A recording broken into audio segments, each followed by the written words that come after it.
ሰላም ጤና ይስጥልን አድማጭ ተመልካቾቻችን ግንቦት 3 2018 ዓ.ም ላይ እንገኛለን። ዕለታዊ መረጃዎችና ዘገባዎችን ይዤ መጥቻለሁ። መረጃና ዘገባዎችን እየተከታተላችሁ አብራችሁ እንድትቆዩ ነው በአክብሮት የምጋብዛችሁ። በምዕራብ ኢትዮጵያ ያለውን አጠቃላይ ሁኔታ በተመለከተ ከሰዓት በኋላ ምን አዳዲስ መረጃዎች አሉ የሚለውን እንደዚሁ አዳዲስ መረጃዎችን ይዣለሁ። ከቤኒሻንጉል ክልል የተውጣጣ የጸጥታ ኃይል እንደዚሁ ወደ ኢትዮጵያና ሱዳን ድንበር እንዲንቀሳቀስ ትዕዛዝ ተሰጥቷል። ከመከላከያ ባሻገር በዚህ ቀጠና የሚገኘው እንደዚሁ የአርኤስኤፍ የሱዳኑ ፈጥኖ ደራሽ ኃይሎች እና የሱዳን የነጻነት ንቅናቄ ሰሜን ተብሎ የሚጠራው ታጣቂ ቡድንም ወደ ብሉ ናይል ግዛት እንደዚሁ እንቅስቃሴ ያደረገ ነው። በዛ በኩል ደግሞ የሱዳን ከአራተኛ ክፍለ ጦር የሚባለው እንዲሁም ደግሞ በህወሓት ታጣቂዎች የአርሚ ሰባ አባላት ወደ ኢትዮጵያ ድንበር እንደዚሁ እየተጠጉ መሆናቸውን እና በዚህ ቀጠና ወሳኝ የምትባለውን አልካላይ ከተማን መቆጣጠራቸውን የሚገልጹ መረጃዎች ወጥተዋል። በምዕራብ ኢትዮጵያ ያለው አጠቃላይ ሁኔታ በተመለከተ ከሰዓት በኋላ ምን አዳዲስ መረጃዎች አሉ የሚለውን በዝርዝር አደርሳችኋለሁ። እየተከታተላችሁ አብራችሁ እንድትቆዩ ነው በአክብሮት የምጋብዛችሁ። ወደ ሰሜን ኢትዮጵያ እንሄዳለን። ወደ መቀሌ ቀጠና ያሉ አዳዲስ መረጃዎችን፣ ወታደራዊ ፖለቲካዊ ሽኩቻዎችን የተመለከቱ መረጃዎችን ይዣለሁ። በሌሎች አካባቢዎችም እንደዚሁ በአማራ ክልል እየተደረገ ካለው ውጊያ ጋር በተያያዘም የዘወትር የግንባር መረጃዎችን ይዣለሁ። በተለይ በአምባሰል ቀጠናዎችና በደሴ ዙሪያ አዳዲስ መረጃዎችን በዚህ ሰዓት ወደ እናንተ አደርሳለሁ። ወደ ላስታም የተለያዩ የሰሜን ወሎ የደቡብ ወሎ አካባቢዎች ያሉ መረጃዎችን በዚህ ሰዓት ወደ እናንተ አደርሳለሁ። ከብር ሸለቆ ወታደራዊ ማሰልጠኛ ትምህርት ቤት እንደዚሁ የተሰማ መረጃ አለ። እሱንም ጨምሮ በቅደም ተከተል በዚህ ሰዓት የተለያዩ መረጃዎች ወደ እናንተ ይደርሳሉ። አብራችሁ እንድትቆዩ በአክብሮት ጋብዛለሁ። ሀሳብ አስተያየት ቢኖራችሁ ጥቆማ ዜና@gmail.com ላይ ልታደርሱ ትችላላችሁ። እያደረሳችሁ ስለሆነ በእጅጉ ነው የማመሰግነው። ከብዙ አካባቢዎች ከኑሮ ውድነት ጋር በተያያዘ እንደዚሁ በርካታ ቅሬታና ጥቆማዎችን አድርሳችኋል። ከምርጫ ቦርድ ጋር በተያያዘ እንደዚሁ በምርጫው ጋር በተያያዘ በርካታ ጥቆማዎችን አድርሳችኋል። አንዳንድ አካባቢ የምርጫ ቦርድ የአስመራጭ ተብለው የቀረቡት የብልጽግና ባለስልጣናት የብልጽግና አባላት ናቸው። ከዚህ ባለፈ ደግሞ አንዳንድ ቦታዎች ደግሞ የሚሊሻ አባላት የምርጫ አስፈጻሚ ሆነው ቀርበዋል የሚሉ ጥቆማዎችን አድርሳችሁኛል። አመሰግናለሁ። ያው እንግዲህ በትላንትናው ዕለት አንድ መረጃ አድርሻችሁ ነበረ። አሁን የምርጫ ኮረጆ ሞልተው የጨረሱ ሚሊሻዎች አሉ የሚል መረጃ አድርሻችሁ ነበር። ይህንን በተመለከተ ከብዙ አካባቢዎች ጥቆማዎችንና አስተያየቶችን አድርሳችኋል። አመሰግናለሁ። ተመልክቻቸዋለሁ። እንግዲህ ምርጫውን ለማደናቀፍ ነው ያለው እንቅስቃሴ የህወሓትና የሱዳን እንቅስቃሴ በሚል ግምገማ አድርጓል። የአማራ አድማ ብተና ዋና ዋና አዛዦች ከዚህ ጋር በተያያዘ የአማራ ክልል ሰላምና ደህንነት ቢሮ ኃላፊም የተናገሩት ጉዳይ አለ። ፋኖን በተመለከተና እስካሁን እየተደረገ ባለው ጦርነት ላይ አስተያየት ሰጥተዋል። በጦርነቱ መንግስት ሙሉ አቅሙን አልተጠቀመም። ሙሉ አቅማችን ብንጠቀም ኑሮ ከዚህ የበለጠ ፋኖ እናጠፋ ነበር የሚል አስተያየት ሰጥተዋል። ይህንን በምልከታ ፕሮግራም እንመለከተዋለን። በዚህ ፕሮግራም አጭር ምልከታ በማቅረብ ወደ መረጃዎቹ እሄዳለሁ። አብራችሁ እንድትቆዩ ነው በአክብሮት የምጋብዘው። እንግዲህ የአማራ ክልል ሰላምና ደህንነት ቢሮ ኃላፊ በአማራ ክልል የተደረገውን ጦርነት በሙሉ ኃይላችን አልተጠቀምንም የሚል አስተያየት ሰጥተዋል። ማሳያና መሞገሻ አንዳንድ ነጥቦችን እናነሳለን። መከላከያ ሙሉ ኃይሉን ቢጠቀም ኑሮ ጽንፈኛ ራሳቸው በአጠራር ፋኖን ማለት ነው እናጸዳው ነበረ። የፖለቲካና የህዝብ ተቀባይነት መዋቅሩ እንደዚሁ እናፈርሰው ነበር። አሁንም ሙሉ ኃይላችን ስላልተጠቀምን ነው የሚል አስተያየት ያለው ይዘት ነው እየሰጡት።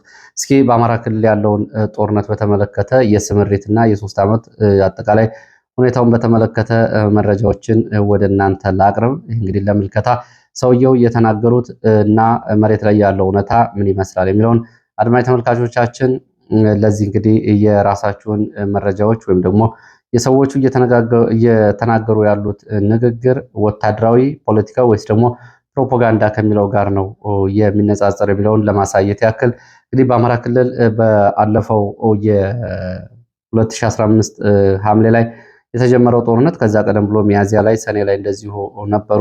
በእርግጥ በዋናነት የአስቸኳይ ጊዜ አዋጅ ከተጣለበት ጊዜ ጀምሮና እዚህ ደብረ ታቦር አካባቢ ከባድ ውጊያሱን ተከትሎ ባህር ዳር፣ ጎንደር ውጊያዎች ከተደረጉ በኋላ ነው አስቸኳይ ጊዜ አዋጅ ተጥሎ የጦርነት በይፋ የተጀመረው። ከዚህ ጊዜ ጀምሮ እስካሁን ድረስ እንግዲህ ማስታወሻ ገጾች ላይ ባሉ መረጃዎች 416 ጊዜ የድሮንና የአየር ድብደባዎች ተፈጽመዋል። ይሄ በሆነበት ሁኔታ ነው ሰውየው እንግዲህ ሙሉ አቅማችን አልተጠቀምንም የሚለው። ይሄ ደግሞ የሚያሳየው አየር ኃይል በሁልጊዜ ውጊያና በዚህ ዘመቻ ላይ በሙሉ ተሳትፎ እያደረገ እንደሆነ ነው። ይህን ያክል በኢትዮጵያ ታሪክ የአየር ድብደባ እንዲሁም ደግሞ በተለይ ዘመናዊ ሰው አልባ የውጊያ አውሮፕላኖች ወደ ስምሪት ከገቡ በኋላ በኢትዮጵያ ታሪክ ይህን ያክል ድሮን ድብደባ የተፈጸመበት አካባቢ የለም። በኢትዮጵያ ታሪክ ሰው አልባ አውሮፕላን ድሮኖች 2013 ከህወሓት ጋር በነበረው ጦርነት ላይ ነው ለመጀመሪያ ጊዜ አገልግሎት ላይ የዋሉት። ያም ሆኖ ከህወሓት ጋር በተደረጉ የተለያዩ ዙሮች ጦርነት እንኳ ይህን ያክል የድሮን ጥቃት አልተፈጸመም። ስለዚህ አየር ኃይል በሙሉ መሳተፉን እናስታውሳለን። ባለፈው የካቲት 4 ደብረ ታቦር በነበረ ዘመቻ እንደምታስታውሱት በርካታ የድሮን ጥቃቶች በአንድ ቀን በመፈጸም ለዚሁ ሪከርድ ተመዝግቧል። ስለዚህ ይሄ በሆነበት ሁኔታ ነው በሙሉ ኃይላችን አልተጠቀምንም ያሉት። 416 ጊዜ የድሮንና የአየር ድብደባ ተፈጽሟል። አየር ኃይሉ በሙሉ ስምሪት ላይ ስለመሆኑ ያሳያል።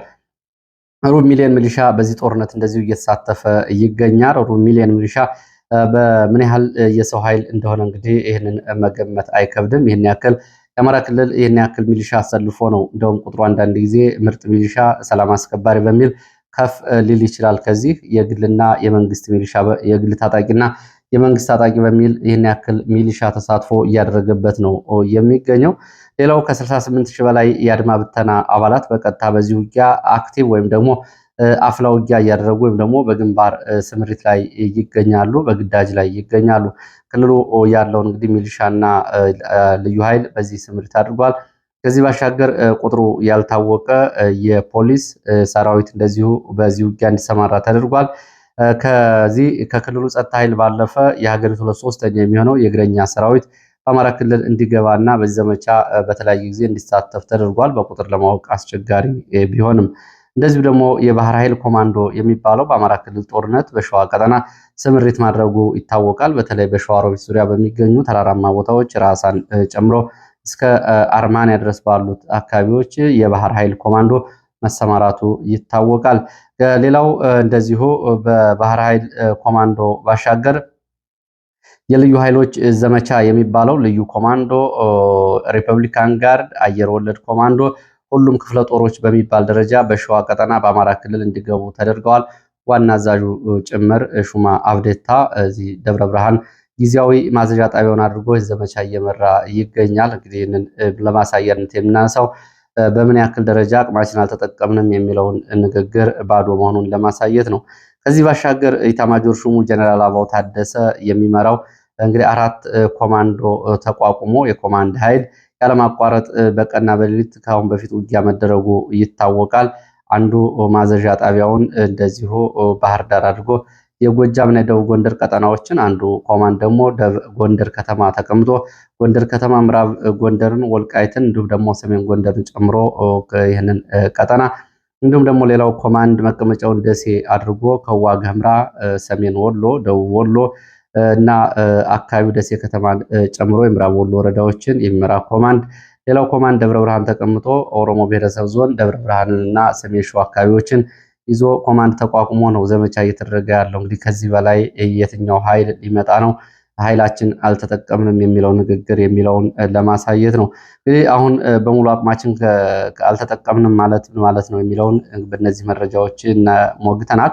ንግግሩ ፖለቲካዊ ወይስ ደግሞ ፕሮፓጋንዳና ወታደራዊ የሚለው እንግዲህ ፕሮፓጋንዳ መሆኑን ለማወቅ በአማራ ክልል በዚህ ጦርነት ምክንያት ምን ያክል ጉዳት እንደደረሰ እንግዲህ ለማወቅ 5 ሚሊዮን ተማሪዎች ለ3 ዓመታት ከትምህርት ገበታ ውጭ ነው የሚገኙት። ከዛ ውጭ በጦርነቱ ምክንያት የደረሰው ማህበራዊ፣ ኢኮኖሚያዊ እንዲሁም ደግሞ ሌሎች ቀውሶችን ሳይጨምር ጦርነቱ የና ያክል ጉዳት አድርሷል። ይህንን ጦርነት ግን በሙሉ አቅማችን አልተጠቀምንም ሲሉ ነው ለመግለጽ እየሞከሩት። በሌላ መረጃ ደብረ ብርሃን ከተማ ላይ የአድማ ብተና አዛዦች የአማራ ክልል ስብሰባ ማድረጋቸውን የመረጃ ምንጮች ገልጸዋል። በዚህ ስብሰባ ምርጫን እንዴት መጠበቅ አለብን ከሚለው ባሻገር በቀጣይ ሳምንት አዳዲስ ምልመላ ለማድረግ እንዲሁ ደግሞ የህወሓትን ወታደራዊ ዝግጅት የተመለከቱ ግምገማዎች ስለመነሳታቸው የመረጃ ምንጮች ገልጸዋል። ከነዚህ መረጃዎች ወደ ምዕራብ ኢትዮጵያ ወደሚወስደን መረጃ ለሄድ እንግዲህ በዚህ ሰዓት ከዋና ዋና መረጃዎች መካከል አንዱ ነው። በምዕራብ ኢትዮጵያ ቤንሻንጉል ክልል ዘመቻ አውጇል። ከክልሉ ወረዳዎች የተውጣጣ ሚሊሻና ልዩ ኃይል ወደ ሸርቆሌ ተብሎ ወደሚጠራው የአባይ ግድብ ወደሚገኝበት ቀጠና እንዲንቀሳቀስና እንዲዘምት ትዕዛዝ ተሰጥቷል። የክልሉ ወረዳዎች የተውጣጣ ኃይል ወደ ሸርቆሌ እየተንቀሳቀሰ እንደሆነ የመረጃ ምንጮች ገልጸዋል። ሸርቆሌ ወረዳ ገመድ ተብሎ በሚጠራ ቦታ በታጣቂዎችና በክልሉ ሚሊሻ መካከል በተደረገ ውጊያ ጉዳት ደርሷል። በሚሊሻዎች እንደዚሁ 5 ስለመሞታቸውና ስለመቁሰላቸው ሲገለጽ በታጣቂ ኃይሎች በኩል ግን የደረሰው ጉዳት አልታወቀም። እነዚህ ታጣቂዎች ከሱዳን የአልቡርሃን ጦር ፓትሮል ዲሽቃን ጨምሮ ወታደራዊ መሳሪያዎችና የሎጂስቲክ ድጋፍ እየተደረገላቸው እንደሆነ መረጃዎች ገልጸዋል። በዚህ በኩል እንግዲህ ያለው ሁኔታ ይህ በእንዲህ እንዳለ ደግሞ የቤንሻንጉል ክልል በኢንቨስትመንት ስም በአካባቢውን በደንብ የሚያውቁ የህወሓት የቀድሞ ወታደሮች በዚህ አዲስ ግንባር እየፈጠሩ ነው የሚገኙት። ህወሓት አርሚ 7 እየተባለ የሚጠራውን ታጣቂ ኃይሉን ከሁመራ ትይዩ ካሉ አካባቢዎች ወደ ብሉ ናይል ግዛት ወይም ወደ ሱዳን ወይ ደግሞ ወደ ኢትዮጵያ ቤንሻንጉል ጉሙዝ ክልል ኮርሙክና ሸርቆሌ አካባቢዎች ማስጠጋቱን ነው መረጃዎቹ የሚገልጹት። ይህ እንግዲህ ከከሰላና አልፋሽቃ ወደ ብሉ ናይል ቤንሻንጉል ግንባር መዛወሩን ተከትሎ በአካባቢው ከፍተኛ ውጥረት አለ። ውጊያም ቀጥሏል በሱዳን ጦርና በአርኤስኤፍ መካከል። አርኤስኤፍ ካምፕ አጎቤላ ተብሎ የሚጠራው ሱዳን ውስጥ ሳይሆን ኩምሩክ ኢትዮጵያ ውስጥ እንደሆነ እዚሁ ጠዋት መረጃውን የሰሙ የመረጃ ምንጮች የማስተካከያ ጥቆማ ሰጥተዋል። አጎቤላ ተብሎ የሚጠራው የአርኤስኤፍ ሌላው ካምፕ ሱዳን ውስጥ ሳይሆን የሚገኘው ኢትዮጵያ ውስጥ እንደሆነ ነው መረጃ ምንጮች እየገለጹት።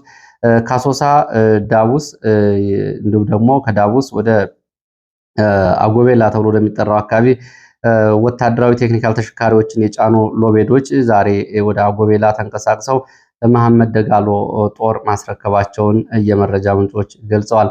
እንግዲህ በዚህ ቀጠና የሱዳን ፈጥኖ ደራሽ ኃይል እና የሱዳን ነጻነት ንቅናቄ ሰሜን ኃይሎች የሚባሉት በኢትዮጵያ መንግስት እና በዩናይትድ አረብ ኤሚሬትስ መንግስት እየተደገፉ በዚህ ቀጠና በኩርሙክን ጨምሮ ብሉ ናይል ግዛት አንዳንድ ቦታዎችን ባለፈው ከሱዳን ጦር ነጥቀው ነበር። አሁን የሱዳን ጦር ደግሞ በቤንሻንጉል ታጣቂዎች በህወሓት ታጣቂዎች የአልቡርሃን ጦር እየተመራ እነዚህን አካባቢዎች መልሶ ለመያዝ ከፍተኛ ወታደራዊ ዝግጅት እያደረገ ነው የሚገኘው። ሸርቆሌ ገመድ ተብሎ የሚጠራው አካባቢ ታጣቂዎች የምርጫ ካርዶችን እንዲሁም ደግሞ የወረዳውን ንብረቶች ማቃጠላቸው ተገልጿል። የድሮን ጥቃትም መፈጸሙን የሚገልጹ መረጃዎች ወጥተዋል። በምዕራብ ኢትዮጵያ ያለውን አጠቃላይ ወታደራዊ አሰላለፍ ግልጽ ለማድረግ እንግዲህ በኢትዮጵያ መንግስት በቀጥታ ከሚያደርገው እንቅስቃሴ ባሻገር በኢትዮጵያ መንግስት በኩል የሚደገፉት የሱዳን ፈጥኖ ደራሽ ኃይሎች በአረብ ኤሚሬትስ ጭምር የሚደገፉትና እንዲሁም ደግሞ የሱዳን ነጻነት ንቅናቄ የሚባሉት ታጣቂዎች በዚህ ቀጠና ይገኛሉ። ከዛ ባሻገር ከአልቡርሃን ጦር ባሻገር የህወሓት ታጣቂዎችና የቤንሻንጉል ታጣቂዎች በዚህ ቀጠና ይገኛሉ። በዚህ ቀጠና ያለው አጠቃላይ ወታደራዊ ውጥረትና እንቅስቃሴ ይህንን ነው የሚመስለው። በኢትዮጵያና በሱዳን በተለይ ብሉ ናይል ግዛትና ቤንሻንጉል ግዛት አዋሳኝ የሚገኙ 3 ወረዳዎች የአባይ ግድብን ጨምሮ በዚህ ቀጠና ውስጥ ነው የሚገኙት። ኩርሙክ፣ ሸርቆሌን ጨምሮ አባይ ግድብ ባለበት ቀጠና ይሄ ከፍተኛ ወታደራዊ ውጥረት መኖሩን ነው መረጃዎቹ የሚያሳዩት። ከዚህ ቀጠና በዩናይትድ አረብ ኤሚሬትስ የሚደገፉ ወታደራዊ ተሽከርካሪዎች ለአርኤስኤፍ በኢትዮጵያ መንግስት በኩል እያጓጓዘ አድርሷል። የኢትዮጵያ መንግስት ለአርኤስኤፍ ነፃ ቀጠናዎችን ሰጥቷል፣ ስልጠና ወታደራዊ ማሰልጠኛዎችን። በተመሳሳይ የሱዳን አልቡርሃን ደግሞ ለህወሓት ታጣቂዎች በተመሳሳይ ይህንን አድርጓል። እንግዲህ ጦርነቱ የእጅ አዙርና የቀጥታ ነው በምዕራብ ኢትዮጵያ ያለው። ከዚህ ጋር በሌላ መረጃ የዩናይትድ አረብ ኤሚሬትስ የድሮን ቴክኒሻኖች መሳሪያ ባለሙያዎች አሶሳ መግባታቸውን የሚገልጹ መረጃዎች ወጥተዋል። ዩናይትድ አረብ ኤሚሬትስ ቅጥረኛ ወታደሮችን ለአርኤስኤፍ ከመግዛት ባሻገር አሁን በኢትዮጵያ፣ በሊቢያ፣ በቻድ የድሮን እና የአየር ኃይል ተቆጣጣሪ ቴክኒሻኖችን ለአርኤስኤፍ ማሰማራት በቀጣይ መሐመድ ደጋሎን ጦር እየደገፈች እንደሆነ መረጃዎች ያሳያሉ። በሌላ መረጃ ደግሞ ከዩናይትድ አረብ ኤሚሬትስ ባሻገር ግብፅም ከአልቡርሃን ጎን በመሰለፍ ከ5000 በላይ ሰራዊት በተለያዩ ዘዴዎች በሰብአዊ እርዳታ እንዲሁም ደግሞ በስልጠናና በተዘዋዋሪ ድጋፍ በሚል ወደ ሱዳን ማሰማራቷን አሁን የወጡ መረጃዎች ያሳያሉ። ግብፅ ካሰማራችው ለድጋፍ ለስልጠና ከሚለው እግረኛ ሰራዊት ባሻገር ከግብፅ የተለያዩ አካባቢዎች የሚነሱ ድሮኖችም የአልቡርሃንን ጦርና የአልቡርሃን ወታደራዊ ይዞታዎች እየደበደቡ መሆናቸውን የወጡ መረጃዎች ያሳያሉ። ከነዚህ መካከል ዌንት አየር ኃይል በደቡብ ግብፅ በሰሜን ሱዳን የሚገኝ ብሬንስ ወታደራዊ ጣቢያ እንዲሁም ደግሞ አስዋን አየር ኃይል የሚገኙ የአየር ማዘዣ ጣቢያዎች የሚነሱ ድሮኖች የጀነራል መሐመድ ደጋሎን ጦር በዳርፉርና በአካባቢው ኒያላ አየር ማረፊያ ጨምሮ ድብደባ መፈጸማቸውን የሚገልጹ መረጃዎች ወጥተዋል። እንግዲህ ሱዳንም ውስጥ ባለው ሁኔታ ግብፅም ኢትዮጵያም በዚህ ልክ በቀጥታና በተዘዋዋሪ እየተሳተፉ መሆናቸውን ይሄ መረጃ ያሳያል። በደቡብ ሱዳን በላይኛው አባይ አፐር ናይል ግዛት ጁት ወይም ደግሞ ፓጋክ ተብሎ በሚጠራው ቦታ የሚገኝ የግብፅ ወታደራዊ ጣቢያ በሚቀጥሉት 3 ሳምንታት ውስጥ እንዲዘጋ ደቡብ ሱዳን መወሰኗን ተከትሎ ግብፅ በዚህ ቀጠና ያላትን ወታደራዊ እንዲሁም ደግሞ ቀጠናዊ የበላይነት ላለማጣት በአብየ ግዛት በደቡብ ሱዳን ጎሳዎች ውስጥ ብጥብጥና ጦርነት ለማስነሳት እየተሯሯጠች መሆኑንም እንደዚሁ የሚገልጹ መረጃዎች ወጥተዋል። ይህ እንግዲህ ካለው አጠቃላይ ሁኔታ አንጻር ከኢትዮጵያ፣ ከግብፅ፣ ከአባይ ፖለቲካ አንጻር የሚታይ ጉዳይ ነው። ወደፊት የሚሆኑትን ነገሮች አብረን እናያለን። በዚህ በደቡብ ሱዳን የነበረው የግብፅ ጦር ወደ ጋምቤላ ቀጠና ህገወጥ የጦር መሳሪያዎች እንዲገቡ እንዲሁም ደግሞ ታጣቂዎች እንዲገቡና በቀጠናው ብጥብጥ እንዲፈጠር አስተዋጽኦ ሲያደርግ መቆየቱ ይታወቃል። ወደ ትግራይ የሚወስደን መረጃ ላስከትል። ከህወሓት በተቃራኒ የተሰለፉ የትግራይ የሰላም ኃይሎች የሚባሉ ታጣቂዎች ወታደራዊ ዝግጅታቸውን እያጠናከሩ እንደሆነ እየገለጹ ነው የሚገኙት። በፌዴራል መንግስቱ ጠንካራ ድጋፍ የሚደረግላቸው የትግራይ ሰላም ኃይሎች ወይም ደግሞ የሐራ መሬት የነፃ መሬት ታጣቂ ተብለው የሚጠሩ ታጣቂዎች በሶስት ቀጠናዎች በተለያዩ ንዑስ ግንባሮች ወታደራዊ ዝግጅት እያደረጉ ነው የሚገኙት። እንግዲህ በእንዲህ እንዳለ በአፋር በኩል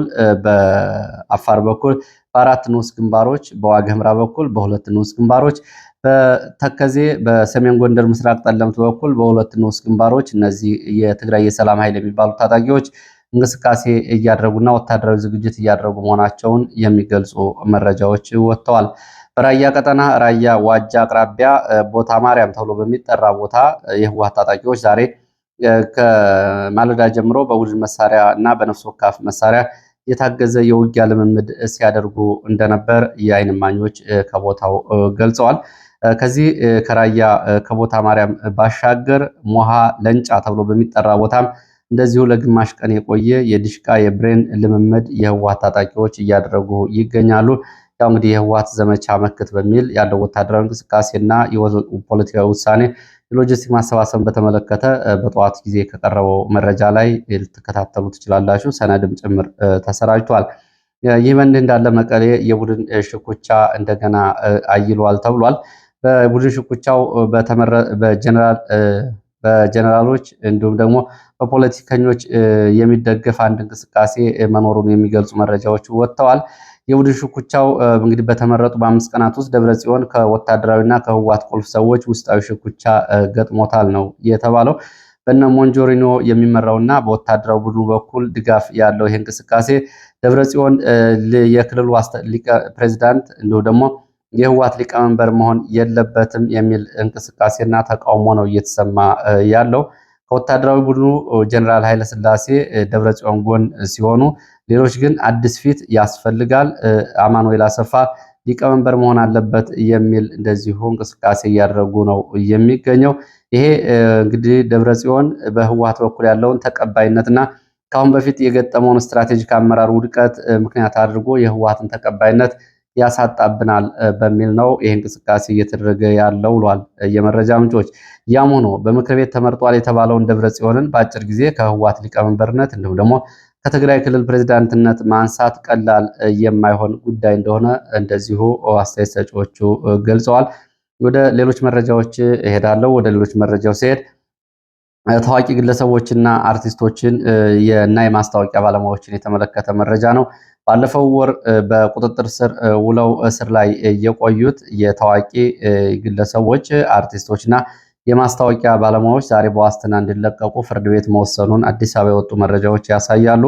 በዋስትና እንዲለቀቁ ከተወሰነላቸው ፌንቴክ የተባለ ኢንቨስትመንት በማጭበርበር ለበርካታ ኢትዮጵያን ተሽከርካሪዎችን በዝቅተኛ ዋጋ አቀርባለሁ በሚል ከ1.6 ቢሊዮን ብር በላይ አጭበርብሯል በሚል ነው ይህንን ማስታወቂያ መስራት ተሳትፈዋል የተባሉ የማስታወቂያ ባለሙያዎች አርቲስቶች በቁጥጥር ስር ውለዋል። ከነዚህ ጋር በተያያዘ እንግዲህ አርቲስት ሰራዊት ፍቅሬ፣ አርቲስት ሰለሞን ቦጋለ እንዲሁም ደግሞ አርቲስት ይገረም ደጀኔ፣ አርቲስት ዳንኤል ተገኝ ዛሬ ፍርድ ቤት ግማሽ ሚሊዮን ብር ዋስትና ገንዘብ አስይዘው ከእስር እንዲለቀቁ ፍርድ ቤቱ ትዕዛዝ ሰጥቷል።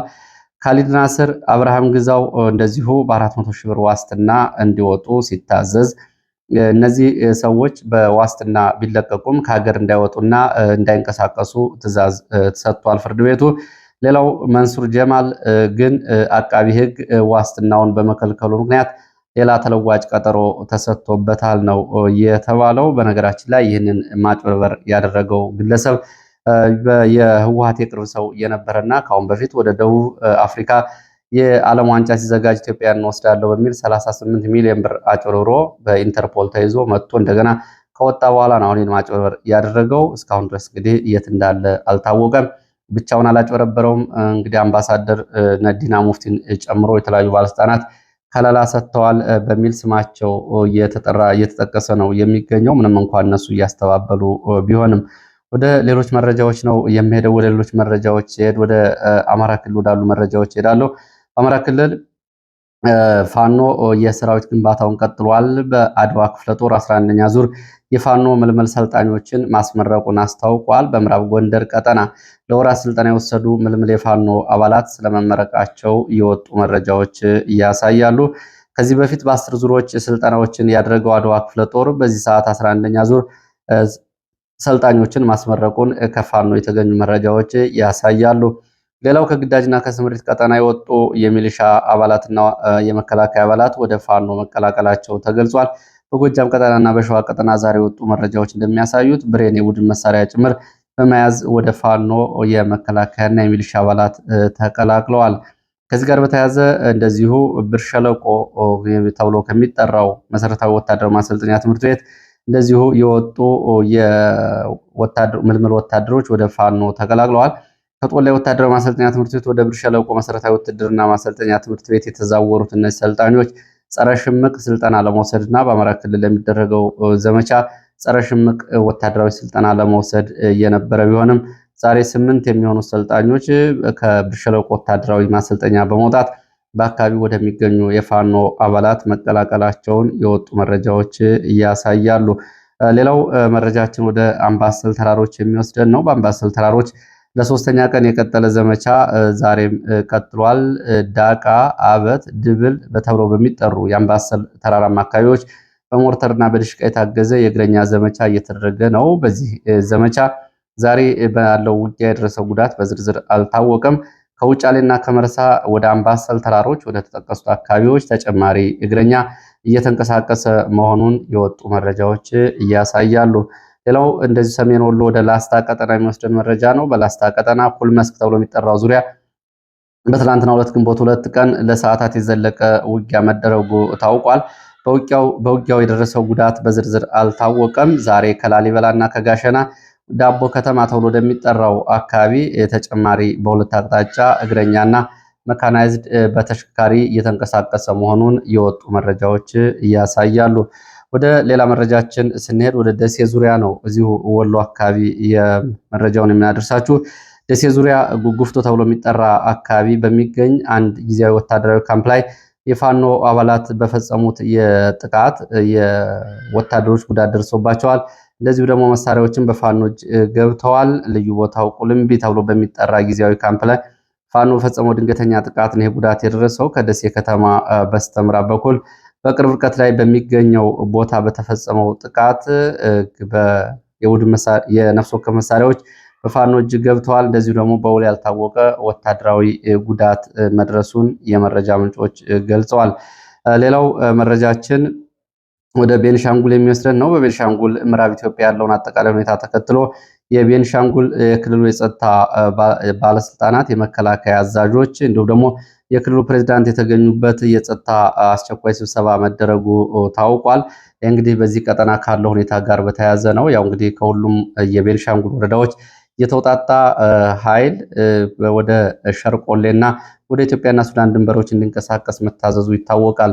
ለዚህ ሰዓት ከተለያዩ አካባቢዎች ማሰባሰብ ያስኳቸው መረጃዎች እነዚህን የሚመስሉ። ስለተከታተላችሁ በእጅጉ አመሰግናለሁ። በሌላ ተመሳሳይ መርሃ ግብር እስከምንገናኝ